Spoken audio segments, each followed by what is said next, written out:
گرفتار کرو، البتہ کسی کو قتل نہ کرنا، البتہ کسی کو قتل نہ کرنا۔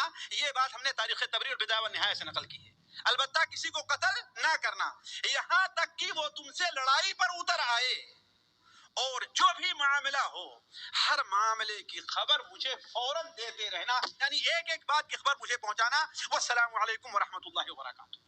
اسی لیے امام ابن تیمیہ رحمہ اللہ لکھتے ہیں کہ یزید نے نہ تو حضرت حسین رضی اللہ عنہ کے قتل کا حکم دیا تھا اور نہ ہی اس پر راضی تھا، بلکہ اس کے قتل پر ناراض ہوا اور غمگینی کا اس نے مظاہرہ کیا۔ تو عرض کرنے کا مقصد ہے کہ یہ بات کسی بھی صحیح قابل اعتبار روایت سے ثابت نہیں ہوتی ہے کہ یزید نے قتل حسین کا حکم دیا تھا۔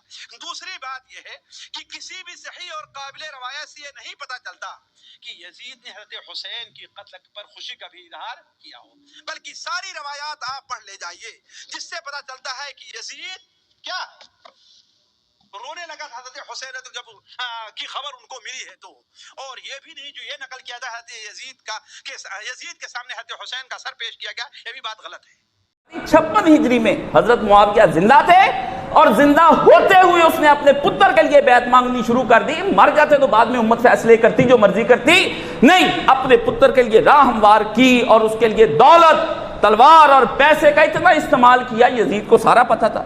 اس لیے یزید ملعون جو ہے نا، جتنا اس نے امام حسین کو سمجھا اس نے کسی نے نہیں سمجھا۔ کیوں؟ یزید نے دیکھا تھا کہ میرا باپ معاویہ علی کے ساتھ جنگیں لڑتا رہا ہے، اور کس بات کے لیے لڑتا رہا ہے، ساری بات سمجھتا تھا۔ یزید جانتا تھا کہ میرے باپ نے کس بنا پر اور کن شرطوں پر حسن کے ساتھ صلح کی تھی، وہ سارا بہترین جانتا تھا۔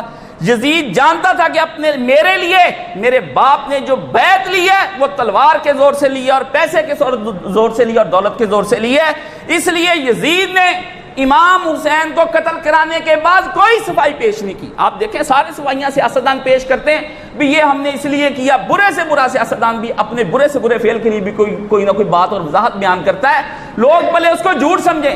یزید کا پڑھ لیں آپ کسی جگہ جا کر، اس نے کسی جگہ پر کوئی وضاحت نہیں پیش کی۔ اس نے کیا کیا اور مکہ اجاڑا اور اس نے مدینہ اجاڑا، اس نے کہا میں نے کیا، مجھے کون روکنے والا ہے، مجھے جو میرے راستے کے اندر آئے گا اڑا دیا جائے گا۔ مکہ کیا حیثیت رکھتا ہے، اڑا کے اس نے خانہ کعبے کے گرد وہاں پتھر لگوا کے، اور اس دور کے اندر بیت اللہ شریف کو آگ لگ گئی انہی کی نااہلیوں کی وجہ سے، اور خانہ کعبہ گرا دیا گیا، سارا برباد کر دیا، مدینہ شریف برباد کر دیا۔ اور حسین ابن علی، اگر وہ حسین ابن علی پر کوئی شرمندہ ہوتا یا اس نے کوئی بات سمجھتا کہ یار یہ ہم سے مسٹیک ہو گئی ہے حسین کو، تو پھر وہ مدینے میں فوجیں کس لیے بھیجی، کیونکہ وہی کام مدینے والے کر رہے تھے۔ پھر اس نے مدینہ اجاڑنے کے بعد اگر سمجھتا یار مجھ سے غلطی ہوگی، پھر اسے مکے فوجیں کس لیے بھیجی۔ یہ دنیا کا بکواس ترین جھوٹ ہے کہ وہ کہتے اس کو کوئی خبر نہیں تھی، ایک ایک منٹ کی خبر تھی، اس کے سامنے پوری تاریخ تھی، اور اتنے جاسوس تھے اس کے کہ امام حسین کے بھی اتنے جاسوس نہیں تھے۔ شہر شہر، محلے محلے، گلی گلی کے اندر اس کی پارٹی کے بندے تھے، حکومتی بندے پھر رہے تھے، اور حکومتی بندے ان کو اطلاعیں کرتے تھے اور جا کر بتاتے تھے، ایک ایک منٹ کی رپورٹ اس کو جا رہی تھی کہ اب حسین یہاں چلا گیا اب، اور اس کو پتا تھا اس دن، اور خط نکال کے پڑھ لے۔ اور بڑے بڑے یہ غنڈے ناسبی جو ہے نا، ان کا محاسبہ کس دن کرنا چاہیے، سامنے بیٹھتے، میں اس لیے ان سے بات نہیں کرتا بھی مجھے تو پڑھا لکھا ناسبی ٹکرے نا، یار یہ جاہل ناسبی کہاں سے آ جاتے ہیں، اتنی بڑی داڑیاں رکھ کے سمجھتے بھی ہم بہت عالم ہو گئے۔ جاہلوں سے بات کرنے کا مطلب کیا ہے، آدمی کو اپنے سٹیٹس کے آدمی کے ساتھ بات کرنی۔ اس لیے میرا چیلنج ہوتا ہے کہ آدمی سامنے آئے اور آ کر مجھے ذرا بتائے تو صحیح اس نے کیا پڑھ رکھا ہے اور کیا اس نے دیکھ رکھا ہے، پھر میں اس کے ساتھ گفتگو کروں۔ اس کا علمی لیول جانچنے کے بعد ہر کتے بلے کے ساتھ بات کرنا تو ضروری ہے۔